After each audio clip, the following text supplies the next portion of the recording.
ഏതായാലും UDF പീരുമേട് നിയോജക മണ്ഡലത്തിൽ ചരിത്ര വിജയത്തിലേക്ക് എത്തുകയാണ്. KK തോമസ് എന്ന അധികായകന്റെ ആ ഒരു ലീഡ് നില തകർത്തിരിക്കുകയാണ് മകൻ ഇപ്പോൾ.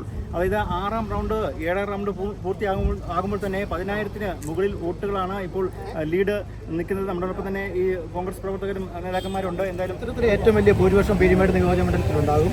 ഐക്യജനാധിപത്യ മുന്നണി സ്ഥാനാർത്ഥി ശ്രീയക് തോമസ് ഈ പീരുമേട് നിയോജക മണ്ഡലം രൂപീകരിച്ചതിന് ശേഷം ഒരു സ്ഥാനാർത്ഥിക്കും കിട്ടാത്ത വോട്ടിൻ്റെ ഭൂരിപക്ഷത്തിൽ വിജയിക്കും. കേരളത്തിലും ഐക്യജനാധിപത്യ മുന്നണി 100-ൽ കൂടുതൽ സീറ്റ് വാങ്ങിച്ച് അധികാരത്തിലേക്ക് കടന്നു. പഞ്ചായത്തിൽ നമ്മൾ റെക്കോർഡാണ്. നമ്മൾ 2000 ഞങ്ങൾ പ്രതീക്ഷിച്ചെങ്കിലും 3300 വോട്ടോളം ഏലപ്പുറം പഞ്ചായത്ത് ലീഡാണ്. അതിനിപ്പോൾ നമ്മൾ 8ാം റൗണ്ട് എണ്ണി കഴിഞ്ഞപ്പോൾ ഇപ്പോൾ 12,000 വോട്ട് ലീഡ് ചെയ്തിരിക്കുന്നു. കുമളി പഞ്ചായത്ത് എണ്ണി തീരാറായി. ഇപ്പോൾ നമുക്ക് ഏറ്റവും കുറഞ്ഞ ഒരു 20,000 വോട്ടിലെങ്കിലും അതേ രീതിയിലാണ് ലീഡാണ്.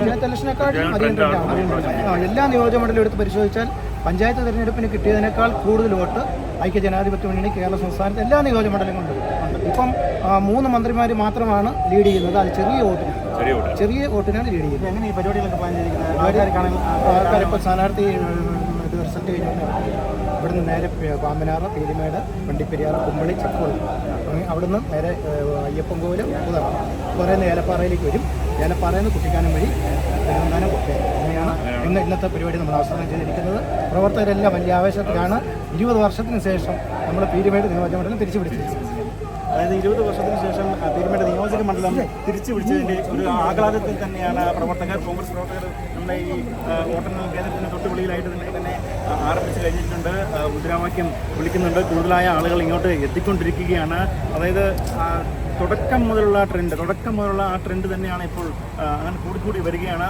വണ്ടിപ്പെരിയാർ ഗ്രാമപഞ്ചായത്തിൽ ഏറ്റവും കൂടുതൽ LDF-ന് വോട്ട് കിട്ടാവുന്ന ഒരു പഞ്ചായത്താണ്. അത് കഴിഞ്ഞ തവണയാണ് ഏറ്റവും കൂടുതൽ വോട്ട് കിട്ടിയത്, 4000.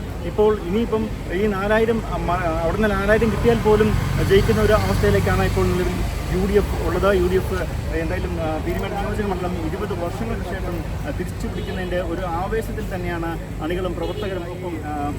ഈ സ്ഥാനാർത്ഥി ഈ റിസൾട്ട് കഴിഞ്ഞ് ഇറങ്ങി വരുമ്പോൾ ഇവിടുന്ന് നേരെ വണ്ടിപ്പെരിയാറിലേക്ക് എത്തും. പീരുമേട്, വണ്ടിപ്പെരിയാർ, കുമളി, ചക്കുവള്ളം, അതിനുശേഷം നേരെ അയ്യപ്പൻകോവിൽ, ഏലപ്പാറയിലെത്തി, പിന്നെ മുപ്പതറയിലെത്തി, അതിനുശേഷം നേരെ പെരുവന്താനം, കൊക്കയാറിൽ അങ്ങനെ സമാപിക്കും. അങ്ങനെ വോട്ടർമാരെ നേരിട്ട് കണ്ട് നന്ദി അറിയിക്കും എന്നാണ് ഇപ്പോൾ അറിയിച്ചിരിക്കുന്നത്. അതായത് UDF ചരിത്രത്തിൽ ഏറ്റവും വലിയ വിജയത്തിലേക്കാണ് ഇപ്പോൾ പീരുമേട് നിയോജക മണ്ഡലത്തിൽ നിന്നും UDF പോകുന്നത്. അതോടൊപ്പം തന്നെയാണ് നമുക്ക് നമ്മുടെ ഇടുക്കി നിയോജക മണ്ഡലത്തിൽ റോയ് കെ പലോസ് മുന്നിലാണ്. അതോടൊപ്പം തന്നെ സേനാപതി വേണു മുന്നിലാണ്. ഇടുക്കി തൊടുപുഴ മണ്ഡലത്തിൽ അവിടെയും UDF മുന്നിലാണ്. ഒരു സ്ഥലത്ത് മാത്രമാണ് ഇപ്പോൾ LDF മുന്നിൽ ഉള്ളത്, ദേവികുളം മാത്രം. എന്തായാലും വരും മണിക്കൂറുകളിൽ എത്രമാത്രം ലീഡ് കിട്ടും എന്ന് മാത്രം നമ്മൾ നോക്കിയാൽ മതി എന്നുള്ളൊരു അവസ്ഥയിലാണ് പീരുമേട് നിയോജക മണ്ഡലം ഉള്ളത്.